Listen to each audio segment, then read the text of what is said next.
Hey guys, अस्सलाम वालेकुम। आज हम डिस्कस करने वाले हैं ट्रांसजेनिक प्लांट्स के बारे में। ट्रांसजेनिक प्लांट्स को डिस्कस करने के लिए पहले हम डिफरेंट पेज पे आ जाते हैं ताकि हम यहाँ पे इसको डिस्कस कर सकें।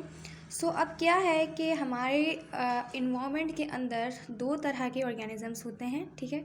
एक होते हैं जो फ्री लिविंग होते हैं, ठीक है ना, जो कौन से होते हैं, फ्री लिविंग ऑर्गेनिजम्स होते हैं, ठीक है ना। और दूसरे जो होते हैं वो एसोसिएशन में रहते हैं किसी न किसी तरह की। मतलब जो फ्री लिविंग ऑर्गेनिजम्स हैं अभी हम उनको डिस्कस करने वाले हैं, ये वाले जो हमारे पास ऑर्गेनिजम्स हैं, ठीक है ना। लेकिन जो हमारे पास एसोसिएटिव होते हैं ना, जो इसकी जो टू टाइप है हमारे पास, उसकी बहुत सारी एसोसिएशंस होती हैं। जैसे हम उसमें पढ़ते हैं, उसकी टाइप्स में पढ़ते हैं, पैरासिटिज्म पढ़ते हैं, म्यूचुअलिज्म पढ़ते हैं, सिम्बायोन्ट्स पढ़ते हैं, बहुत सारी उसकी फर्दर टाइप्स आ जाती हैं। सो अभी हम उसको डिस्कस नहीं करने वाले। अभी हम डिस्कस करने वाले हैं बहुत इंपॉर्टेंट चीज़, जो कि क्या है, हम डिस्कस कर रहे हैं फ्री लिविंग ऑर्गेनिजम्स को। तो वो जो हमारे पास फ्री लिविंग ऑर्गेनिजम्स हैं, ठीक है ना, वो हमारे कहाँ हैं, इन्वायरमेंट के अंदर हैं, ठीक है। कहाँ है, इन्वायरमेंट के अंदर है। अब ऐसे ऑर्गेनिजम्स जो फ्री लिविंग है, मैं इसका पेज चेंज कर लेती हूँ, ये थोड़ा सा गंदा हो गया। जो फ्री लिविंग ऑर्गेनिजम्स हैं, अगर हम उसकी बात करते हैं तो उनके अंदर क्या की जाए, फॉरेन जीन, ठीक है ना। फॉर एग्जांपल ये हमारे पास डीएनए है, इसके अंदर हमने क्या किया, फॉरेन जीन, फॉर एग्जांपल ये हमारे पास एक किसी और ऑर्गेनिज्म से, मतलब उसी टाइप के ऑर्गेनिज्म से हमने कोई जीन लिए, ये हमने क्या किया, इसके अंदर इंसर्ट किए। तो ये जो हमारे पास जो प्लांट कहलाएगा या ऑर्गेनिज्म कहलाएगा, ये हमारे पास क्या कहलाएगा, ट्रांसजेनिक प्लांट या फिर ऑर्गेनिज्म कहलाएगा। या फिर हम कह सकते हैं ये क्या है, हमारे पास जेनेटिकली इंजीनियर्ड ऑर्गेनिज्म है ये हमारे पास, ठीक है ना। क्या है ये, जेनेटिकली इंजीनियर्ड ऑर्गेनिज्म है हमारे पास। अब क्योंकि इसके अंदर क्या आ गई है, फॉरेन जीन आ चुकी है। फॉरेन जीन मतलब किसी बाहर से हमने किसी प्लांट से, किसी जगह से या किसी प्लांट से या किसी ऑर्गेनिज्म से हमने जीन लिए, वो हमने इसके अंदर क्या किए, इंसर्ट किए, ठीक है। यहाँ तक बात क्लियर है। सो अब ऐसे ऑर्गेनिजम्स जिनके अंदर फॉरेन जीन को, बाहर से किसी जीन को इंसर्ट किया जाएगा, वो जीन कहलाती है, मतलब वो जो प्रोसेस है वो कहलाता है ट्रांसजेनिक ऑर्गेनिज्म। वो ऑर्गेनिजम्स कहलाते हैं ट्रांसजेनिक ऑर्गेनिजम्स, ठीक है ना, या फिर जेनेटिकली इंजीनियर्ड ऑर्गेनिजम्स, ठीक है ना। अब क्या है कि हम इसको छोड़ देते हैं, अब हम आ जाते हैं बहुत सिंपल सी बात। अगर मैं आपको बताऊं कि जो प्लांट्स होते हैं उनके अंदर रिप्रोडक्शन करवाना बहुत आसान है, क्योंकि हम एक प्रोसेस पढ़ते हैं जिसे हम कहते हैं टिश्यू कल्चर, ठीक है ना। जो टिश्यू कल्चर हमारे पास जो मेथड है ना, उसमें क्या होता है कि टिश्यू कल्चर के अंदर एक सिर्फ सेल होता है, उसके ज़रिए हम क्या कर सकते हैं, पूरा का पूरा प्लांट ग्रो करवा सकते हैं, ठीक है ना। क्योंकि बहुत ईजी तरीके से हम क्या कर सकते हैं, प्लांट ग्रो करवाते हैं, कौन से मेथड के ज़रिए, टिश्यू कल्चर के ज़रिए, ठीक है ना। इतनी बात क्लियर हो गई कि भाई जो प्लांट्स हैं, क्योंकि अभी जो हम डिस्कस कर रहे हैं वो ट्रांसजेनिक प्लांट डिस्कस कर रहे हैं, मतलब ऐसे प्लांट जिनके अंदर हमने फॉरेन जीन को इंसर्ट किया हुआ होगा, ठीक है ना। अब ऐसे प्लांट्स क्या हैं हमारे पास, वो कौन कौन से हैं, किस तरह से हम उनके अंदर कौन सा प्लाज्मिड होगा, कौन सा बैक्टीरिया होगा, ये सारी चीज़ें डिस्कस करेंगे। लेकिन इंपॉर्टेंट बात ये है कि प्लांट्स के अंदर जो रिप्रोडक्शन होती है वो बहुत ईजीली हो जाती है, क्योंकि उसके लिए हमें अगर पूरा प्लांट ग्रो करना है तो सिर्फ और सिर्फ हमें एक सेल रिक्वायर्ड होता है, ठीक है। इतनी बात हमारे पास क्या हो गई, यहाँ तक क्लियर हो गई है। अब हम आ जाते हैं इस वाले पेज के ऊपर, ठीक है ना। अब यहाँ पे आप लोग देख सकते हैं ये जो मैंने बनाया है, ये वाला जो मैंने बनाया है, ये क्या है, ये हमारे पास एक प्लांट सेल है, ठीक है ना। इसमें ये जो आपको आउटर वाला जो मैंने ग्रीन कलर से शो किया है, ये ग्रीन वाले क्या है, इसकी सेल वॉल है, ठीक है ना। अब ये इसकी जो रेड वाली है, रेड वाली जो है वो इसकी सेल मेम्ब्रेन है, और जो ग्रीन वाली है वो क्या है, इसकी सेल वॉल है। अब आप अगले ही जगह यहाँ देख सकते हैं, ये जो एरो मैंने बनाया है ये शो कर रहा है कि अब मैंने इसकी क्या कर दी है, सेल वॉल, ग्रीन वाली जो लाइन है वो हटा दी है, मतलब अब यहाँ पे इसके पास सेल वॉल नहीं है, ठीक है। तो अब ये इस स्टेज में क्या कहलाएगा, ये कहलाएगा प्रोटोप्लास्ट। मतलब ऐसा ये प्लांट सेल है जिसके अंदर से हमने क्या कर दी, इसकी आउटर जो लेयर है, जो कि सेल वॉल है, वो हमने हटा दी। अब जब हम किसी प्लांट सेल से सेल वॉल हटा देते हैं तो ये जो इस तरह की जो चीज़ बनती है, ये हमारे पास क्या कहलाती है, ये हमारे पास कहलाती है प्रोटोप्लास्ट कहलाती है, ठीक है ना। अब दूसरी तरफ हमने यहाँ पे क्या ले लिया है, यहाँ पे हमने ले लिया एक बैक्टीरियल सेल। अब हमने बैक्टीरियल सेल जो यहाँ पे लिया, ये खास किस्म का बैक्टीरियल सेल है। मतलब ये कौन सा बैक्टीरिया जिसका सेल हमने लिया है, इसका नाम है एग्रोबैक्टीरियम, ठीक है ना। तो एग्रोबैक्टीरियम हमारे पास वो बैक्टीरिया है जो कि हम यहाँ पे यूज़ करने वाले हैं। मोस्ट ऑफ द प्लांट्स में जब हम मोस्ट ऑफ द प्लांट्स की जब हम बात करते हैं ट्रांसजेनिक प्लांट्स की, तो हमारे पास जो बैक्टीरियल सेल होगा वो हम मोस्टली किस में से लेंगे, हम लेंगे एग्रोबैक्टीरियम से लेंगे, ठीक है ना। अब यहाँ तक हमारी बात हो चुकी है क्लियर।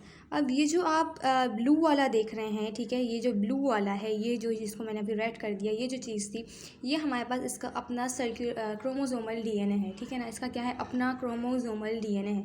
ये हर बैक्टीरियम के पास अपना अपना होता है। लेकिन ये जो आप ग्रीन वाला सर्कुलर फॉर्म में देख रहे हैं, ये हमारे पास क्या है, प्लाज्मिड है। और ये एग्रोबैक्टीरियम के पास एक खास किस्म का, जो हम यहाँ पे प्लांट्स के अंदर जब हम ट्रांसजेनिक पढ़ रहे हैं, प्लांट्स के अंदर जब हम फॉरेन जीन इंसर्ट कर रहे हैं, तो इनके अंदर जब हमें ये प्रोसेस करने के लिए जो खास किस्म का प्लाज्मिड जो रिक्वायर्ड होता है, वहाँ बस TI प्लाज्मिड होता है। T का मतलब है ट्यूमर और I का मतलब है इंड्यूसिंग। मतलब ये क्या करने वाला है, ये ट्यूमर को इंड्यूस करने वाला है, ट्यूमर को, ठीक है ना। अब ये किस तरह से हो रहा है, तो अब सारा हम चीज़ देखते हैं। अब पहले आप ये बिल्कुल मोटी मोटी बात समझ लें कि ये हमारे पास एक बैक्टीरियल सेल है, जिसके अंदर ये उसका अपना क्रोमोसोमल डीएनए है, और ये वाला इसका क्या है, प्लाज्मिड है। अब क्या हुआ है कि यहाँ पे हमने क्या किया है, ये एरो से मैंने शो किया है कि इसमें से हमने इसका ये जो प्लाज्मिड है ग्रीन वाला, ये हमने क्या किया है, इसका निकाल दिया है। जैसे निकाल दिया तो वो आपको ये वाला नज़र आ रहा है, ठीक है ना। ये हमारे पास क्या है, प्लाज्मिड है। अब ये जो प्लाज्मिड है, तो हम जैसे रिकॉम्बिनेंट डीएनए टेक्नोलॉजी जब डिस्कस करते हैं, तो मैंने उसमें आपको कम्प्लीटली ये पढ़ाया था। अप्रॉक्सीमेटली 30 मिनट्स का हमारा लेक्चर है, और उसमें हमने ये पढ़ा था कि हमने क्या किया था, रेस्ट्रिक्शन एंजाइम अप्लाई किया था उस पर। सो सिंपली हमने यहाँ पे भी रेस्ट्रिक्शन एंजाइम अप्लाई किया है, ठीक है ना। रेस्ट्रिक्शन एंजाइम अप्लाई करने के बाद यहाँ से क्या हो गया, इसका एक टुकड़ा जो है वो कट हो गया है, ठीक है ना। कट होने के बाद ये हमने क्या किया, फॉरेन जीन, ठीक है, फॉरेन जीन इसके अंदर दूसरे प्लांट से, ठीक है ना। फॉर एग्जांपल कोई एक प्लांट है, उसके अंदर कोई एक कैरेक्टर है, वो हम दूसरे प्लांट के अंदर वो कैरेक्टर डालना चाह रहे हैं, तो वो जीन निकाल के हम इसके अंदर जो है वो डाल रहे हैं। तो वो जीन क्या हुई, फॉरेन जीन हुई, बाहर से हम वो जीन डाल रहे हैं, ठीक है ना। सो ये येलो वाली जो चीज़ है, ये मैंने शो की कि ये फॉरेन जीन है। ये जो इसकी साइट्स हैं, ये पैलेंड्रोमिक साइट्स हैं। पैलेंड्रोमिक साइट्स क्या होती हैं, ये एक्चुअली हमने कम्प्लीटली डिस्कस किया है उस लेक्चर के अंदर। और ये जिसकी एंड्स हैं, ये स्टिकी एंड्स हैं, ये सब हम डिस्कस कर चुके हैं, ठीक है ना। सो अब हम फिर से वही चीज़ें रिपीट नहीं करेंगे, बल्कि हम आगे आगे की बातें पढ़ेंगे। यहाँ तक हमारी बात क्लियर हो गई कि अब ये जो प्लांट हो गया, ये हमारे पास रिकॉम्बिनेंट डीएनए जो है वो हमारे पास आ चुका है, ठीक है। अब इस वाले जो डीएनए है, क्योंकि ये प्लाज्मिड जो है ना, ठीक है ना, अब ये हमारे पास पूरी तरह से एक प्लाज्मिड तैयार हो गया है। कैसा प्लाज्मिड है, इसके अंदर फॉरेन जीन है। अब ये जो डीएनए है, ये एक इस बैक्टीरियम से आया है, एक हमने फॉरेन जीन दूसरे प्लांट से लिए, मतलब ये दो सोर्सेज से डीएनए आया है। जब दो सोर्सेज से कोई भी डीएनए आता है, तो वो रिकॉम्बिनेंट डीएनए कहलाता है। मतलब ये क्या है, हमारे पास rDNA है हमारे पास, ठीक है ना। यहाँ तक बात क्लियर है। अब ये जो हमारे पास प्लाज्मिड है, इस प्लाज्मिड को हम उठा के लगा देंगे वापस इसी के अंदर, ठीक है ना। अब ये मैंने अलग से बनाया नहीं है, तो मैं यहाँ पे आपको शो कर देती हूँ कि ये मैंने येलो कलर से बनाई थी। तो फॉर एग्जांपल मैंने यहाँ पे इसकी ये फॉरेन जीन शो कर दी।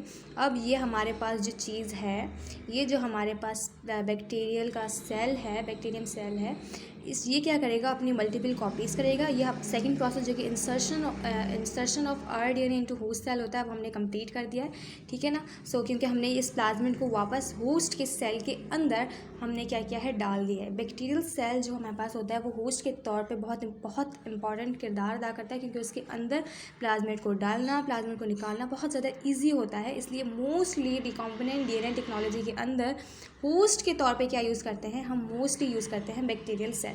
सो अब ये हमारे पास एक बैक्टीरियल सेल है, जिसके अंदर हमने फॉरेन जीन वाला रिकॉम्बिनेंट डीएनए वाला हमने प्लाज्मिड एंटर करवा दिया है, ठीक है ना। ये वाला हमारे पास ऐसा बैक्टीरिया, मैं इसकी जीन में वापस बना देती हूँ, ठीक है। अब हमने क्या करना है, ये वाला जो हमारे पास बैक्टीरियल सेल है, ये क्या करेगा, अपनी मल्टीपल कॉपीज़ बनाएगा, ठीक है, क्लोन्स बनाएगा।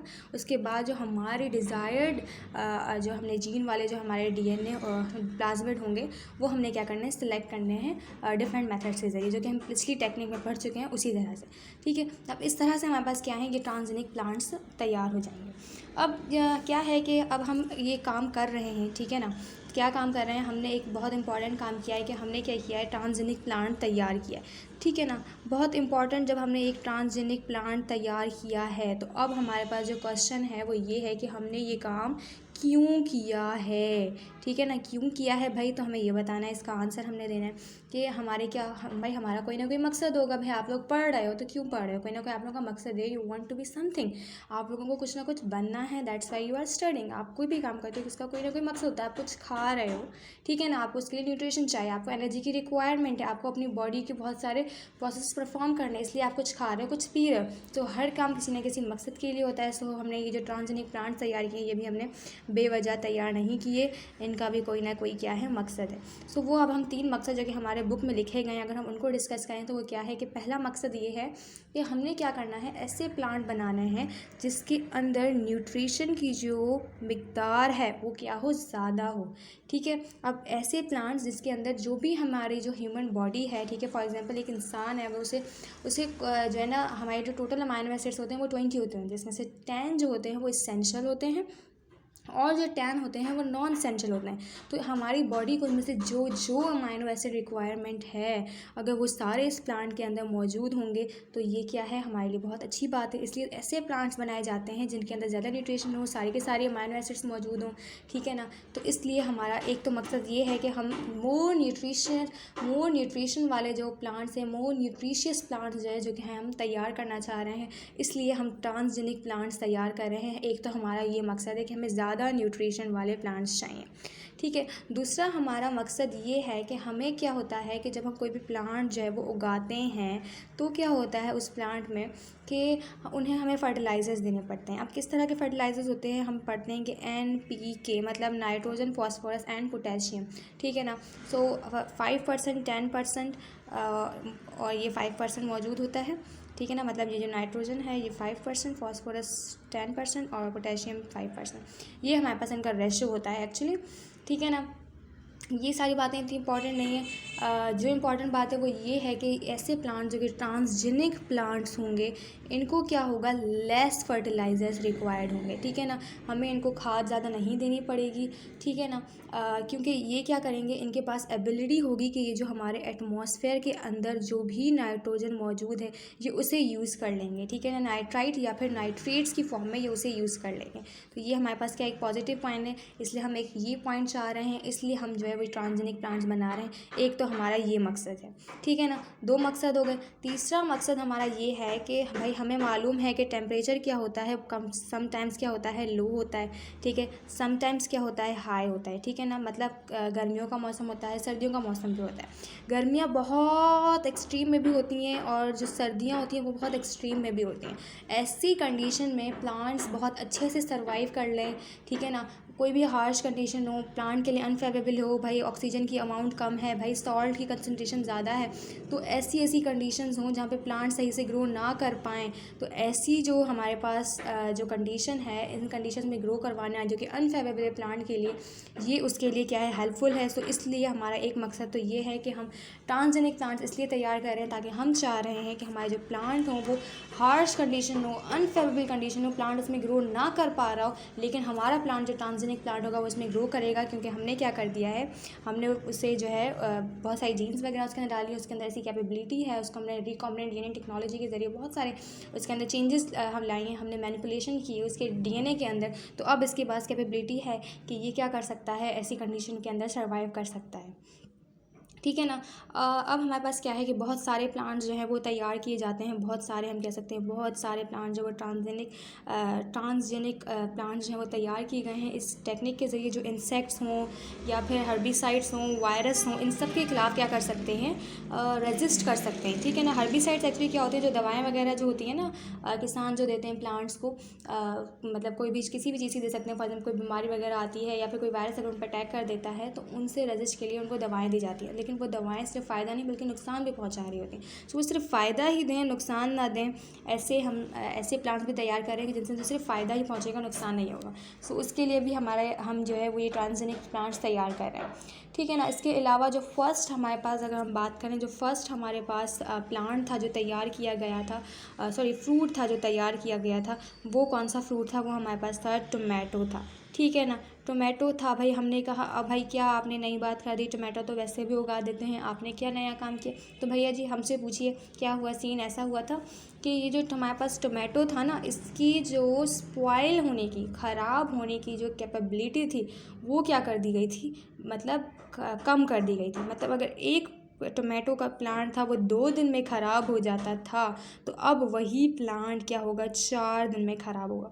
तो इससे क्या हो गया, इसकी ख़राब होने की कैपेबिलिटी कम हो गई। अब ये कम से कम ख़राब होगा, तो ये हमारे पास एक पॉजिटिव पॉइंट है। मैंने सिर्फ एग्जाम्पल के तौर पर लिया, ज़रूरी नहीं ऐसा ही था, लेकिन एग्जाम्पल के तौर पर बात करें कि उसकी जो ख़राब होने की जो कैपेबिलिटी थी वो कम कर दी गई थी। सो ये जो टोमेटो का प्लांट था वो हमने यूज़ किया है, ठीक है ना, बनाया है, जो फर्स्ट अप्रूव्ड हुआ था ट्रांसजेनिक फ्रूट के तौर पे, ठीक है ना। टोमेटो एक फ्रूट है, ये भी बात आपने याद रखनी है, ठीक है ना। सो उसके अलावा बहुत सारे जो एग्रीकल्चर कंपनीज़ हैं वो क्या कर रही हैं कि वो ट्राई कर रही हैं कि एक जो वीट है हमारे पास और दूसरा जो राइस है हमारे पास, इनकी ज़्यादा से ज़्यादा प्रोडक्शन हो सके ट्रांसजेनिक प्लांट्स के ज़रिए, क्योंकि हमारी अगर देखा जाए तो मोस्ट ऑफ द प्रॉब्लम जो हमारे पास है दुनिया के अंदर वो फूड है, ठीक है ना। तो सारी दुनिया को जो है वो फूड प्रोवाइड करना अच्छे तरीके से, ये हमारी जो है वो मेजर या फिर हम कह सकते हैं कॉमन डिमांड है, ठीक है ना। सो इसलिए एक तो इस पे काम चल रहा है कि हम इन दोनों की प्रोडक्शन बढ़ा सकें। दूसरा, इसके अलावा जो साइंटिस्ट हैं वो काम कर रहे हैं कि जो कार्बन डाइऑक्साइड को फिक्स किया जाता है ना, कैसे फिक्स किया जाता है कि जब वो RUBP के साथ क्या करता है,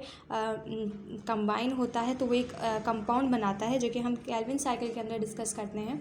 सो ये जो इसकी जो कार्बन फिक्सेशन की जो कैपेबिलिटी है ये भी इंक्रीज़ करवा दें हम, ताकि ज़्यादा से ज़्यादा कार्बन डाइऑक्साइड फिक्स हो सके, ठीक है ना। एक तो ये काम हम चाह रहे हैं कि हो जाए। इसके अलावा क्या है कि एंटीबॉडीज़ वगैरह बनाई जाती हैं बी लिम्फोसाइट से, ठीक है ना।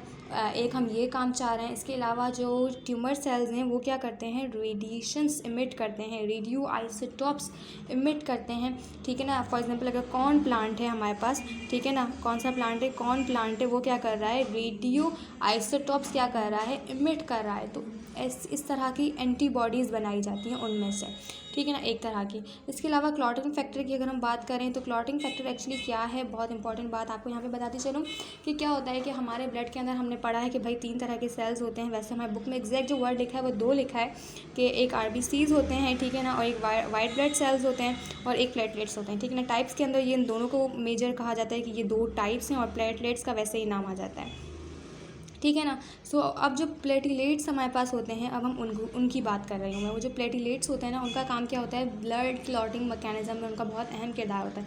अगर आपको कहीं चोट लग जाती है और वहाँ से खून बहना शुरू हो गया है, तो क्या होगा कि जो प्लेटिलेट्स होंगे वो उस जख्म के आगे आ जाते हैं और क्या करते हैं, वहाँ से खून गिरने से मतलब जो क्लॉट बना देते हैं और वो खून जो होता है वो जम जाता है, मतलब रुक जाता है, जम नहीं जाता, रुक जाता है, ठीक है ना। ठीक है, इस तरह से ये काम कर रहे होते हैं, प्लेटिलेट्स का ये एक्चुअली काम है, ठीक है ना। तो ये क्लॉटिंग फैक्टर के तौर पे काम कर रहे हैं, क्लॉट बना रहे हैं, ठीक है ना। सो इसका एक ये काम हो गया। तो जैसा कि हमने एक डिजीज़ पढ़ी है हीमोफीलिया, चैप्टर नंबर 8 में हम डिस्कस करते हैं, तो उसमें क्या होता है कि जो क्लॉटिंग फैक्टर नंबर 8 होता है ना, वो सही से काम नहीं कर रहा होता, इसकी वजह से हीमोफीलिया डिजीज़ होती है कि ब्लड क्लॉट ही नहीं करता, ठीक है। इसके अलावा हम क्या कर रहे हैं कि हम चाह रहे हैं कि कुछ जो हार्मोन्स वगैरह होते हैं वो तैयार करें, ठीक है ना। हार्मोन्स अब कैसे, जैसे कि हमने कल डिस्कस किया था, कल नहीं एक्चुअली लास्ट जो कि हमने लेक्चर डिस्कस किया था, उसमें जब हमने रिकॉम्बिनेंट डीएनए टेक्नोलॉजी के जो एप्लीकेशंस पढ़ी थी, उसमें मैंने आपको बताया था कि इंसुलिन बना सकते हैं और इसके अलावा जो हमारे पास ग्रोथ हार्मोन्स होते हैं वो बना सकते हैं। तो ये क्या है, हमारे पास हार्मोन्स हैं जो कि हम तैयार कर रहे हैं, इंसुलिन तैयार कर रहे हैं। क्या है कि हमने जब रिकॉम्बिनेंट डीएनए टेक्नोलॉजी वाली वीडियो में जब हमने पढ़ा था, उसमें हमने बनाई भी एक्चुअली इंसुलिन ही थी, ठीक है ना। जो हमने वो ह्यूमन से जो जीन ली थी वो इंसुलिन की थी, जो डायग्राम्स हमने जिससे पढ़ा था वो उसमें इंसुलिन का जिक्र था। तो इस तरह से हमें पता चला कि भाई हम जो है क्या कर सकते हैं, हार्मोन्स भी बना सकते हैं ह्यूमन्स के। सो ये सारा काम जो है वो किस तरह से हो सकता है, इसी टेक्निक के ज़रिए हो सकता है, ठीक है। सो आज हमने पढ़ा ट्रांसजेनिक प्लांट्स के बारे में। अगर आपको मेरी वीडियो पसंद आई हो तो प्लीज़ से लाइक कीजिएगा, अपना ख्याल रखिएगा, दुआ में याद रखिएगा। अल्लाह हाफ़िज़।